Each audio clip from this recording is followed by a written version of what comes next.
What is up, guys? Welcome back to my YouTube channel. It's Coach Ken, otherwise known as Fierce to Fit. And man, I'm really excited to give you guys this video today because I really wish I would have known these things before I got into my online fitness coaching journey. So today I'm going to share with you guys the top few things that I wish I really would have known before I got into my fitness journey. And honestly, some of the biggest mistakes that I see coaches make in this space to this day. And it's not even just new coaches, it's coaches who are scaling. It's mistakes that honestly, from time to time, I'll still make myself, that I have to give myself the reminder or have my team pull me back into place, or do some journaling, some meditation that will just really put me back into my place. So I'm gonna be telling you guys some of the biggest mistakes I see people make in their business that prevent them from being able to scale and just keep them really stuck in an oscillating cycle. So let's jump into today's video. So for those of you who don't know my background, I've been online fitness coaching for 5 years, scaled my fitness business up to 7 figures, started another branch in our fitness coaching business called Revitalized. Our company is Fierce to Fit Coaching, and I've been an online business coach for fitness coaches for the past 2.5 years or so as I make this video. And I've experienced a lot. I've helped over 250 coaches scale their business. I've worked with some coaches who are making little to no money when they come in, and coaches who are making 60 to 80K months when they first come in with us. And I will tell you guys, no matter the level of coach that I have come across, there have just been so many things that come up in their business that I have to help them really work through. And a lot of it comes down to mindset, but I want to address those with you guys today. Okay, so the first one I want to talk to you guys about is something that I see a lot of new coaches or people who are honestly just looking to step into the space kind of avoid, okay? So I'm obviously huge on getting credentials. I'm huge on ethical business practices, morality of business, being able to serve your clients. But I find that there are a lot of coaches out there who wait too long or procrastinate getting started because they aren't certified or they don't feel qualified enough, okay?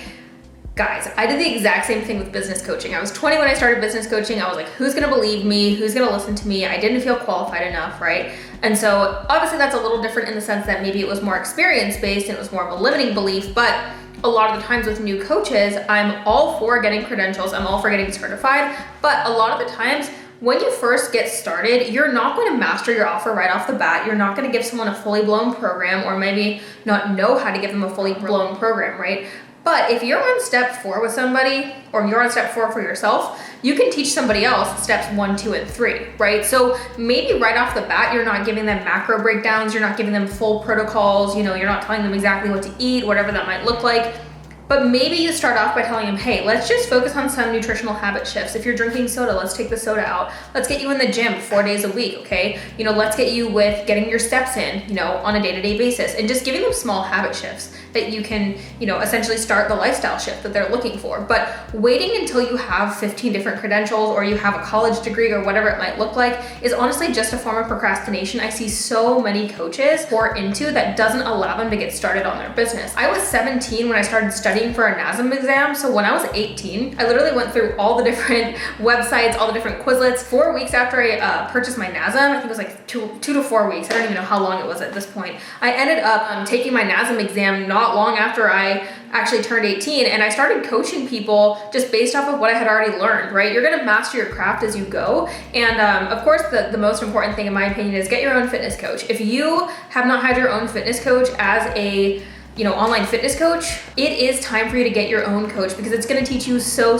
much. And I had my own coach at the time when I first got started, and that's how I really knew that this was exactly what I wanted to do. So first things first is, if you're an online coach, do not wait till you are credentialed. You do not have to wait until you feel qualified enough, right? Just because there's other coaches out there that have more qualifications than you doesn't mean that you can't start taking on your first few people. Learn from them, learn with them, maybe invest in a program to be able to get credentialed and then go from there.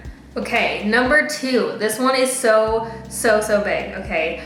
I see this happen so often with coaches nowadays, especially because the space is a lot more competitive. So many coaches get shiny object syndrome, and shiny object syndrome basically is just an entrepreneur's worst nightmare. It's almost like a disease of distraction at this point. And so what happens is a lot of coaches will see other coaches who are launching something, or they see them doing this challenge, or they see them using this platform, and then they stop in their tracks of what they're doing and they start doing the other things that, just because they see someone else doing it because they're afraid of falling behind, right? A lot of the times this comes out of a place of ego too. So if you see another coach doing something, a lot of times we'll hop on board just because we want to be able to say that we're doing that thing, but then we fall out of alignment with what we actually intended to do in our business.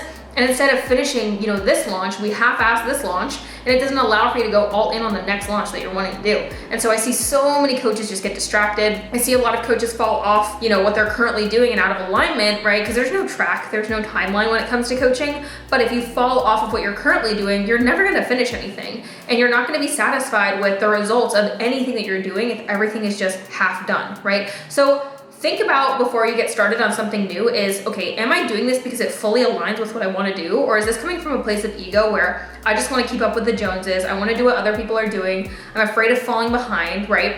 Think about the triggers, think about the questions you need to ask yourself before you jump into just doing the next thing, because that's not going to be optimal for you to be able to scale and for you to be able to grow. It's really easy to get distracted in our competitive space, but stick to your guns. Don't do what everyone else is doing. Set trends, don't follow them. Okay, third and final, I wanted to keep this nice and short for you guys, but I see so many coaches spending way too much time trying to figure out the how.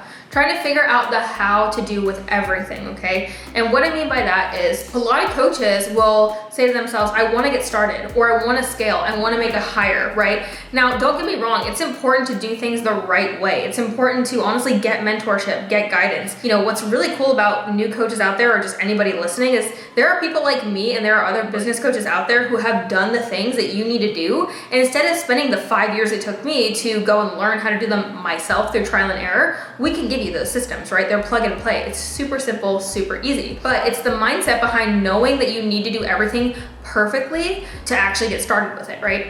You don't have to have a full program when you first start coaching, and in fact, you shouldn't, right? You don't need a full course. You don't need to know exactly how you're gonna get your client from A to B, but you're gonna learn from your clients as you bring them into your program, right? And you are the program at the end of the day, because if you don't have a full course or a full program, you are the program, right? And so that's something you need to take into consideration, is that if you're spending a lot of time asking yourself, how do I do this? How am I gonna post to my story? What if it doesn't look right, right? You then sit there and you start chronically overthinking about if you're doing it right, or if it's wrong, or if it doesn't look like it's something that is producible for your audience, when in reality, they just wanna see you. They want to see you at the end of the day. And so you don't always have to know the how behind doing things. The more time that you just spend getting stuck in the how, the more that you're going to fall out of alignment with your business, right? The more that you're going to get stuck in the pattern of the how instead of the taking action. Just start taking action on things. You have the ability to start taking action. You just have to put yourself in the position to do so and stop asking how every single time, right? How am I doing this? Why is this? What, how do I have to be, doing this next step in my business? And that's why I see a lot of new coaches as well stepping into the space. They're spending so much time on the how that they're not just starting. I saw a quote the other day that was like, the stupidest and simplest but best advice ever is just start. And if you can just start with things, get the ball rolling, you're gonna learn as you do and apply. But if you never start them, you're not gonna fail to be able to learn. I've only ever failed to learn. Like, the only ways I've ever really learned what I need to do is because I failed over and over and over again, and that's why I'm sitting in front of you right now. So if you have been struggling to get started with something, stop focusing on how and just start doing the thing, and it will all fall into place for you. You're gonna learn, you might fail, you might fall on your face, but sometimes that's what's needed. So I hope you guys found this really helpful. This is just super quick video I wanted to make for you guys. 3 things that I see a lot of coaches who are either getting ready to start their business or who are, deep into their business, still making these mistakes and still things that are holding them back from getting, their business to the next level and getting them to a place where they can scale. It's not feeling qualified enough. It's getting shiny object syndrome, getting super distracted, and then spending way too much time in the how, trying to perfect things before you even have the ability to get things out there. So stick to your guns, trust your intuition, just start things, the ball will get rolling, and get mentors. If you need help and you need the guidance and you're getting stuck on the how, get somebody to show you the how. That's the easiest way to collapse time and just keep winning in your business. So I hope you guys found this helpful. I love y'all. I will catch you guys in the next video. And as always, if you guys love this video, give it a thumbs up, click the subscribe button, and in the comments, let me know what you guys want to see next, and I'll see you in the next one.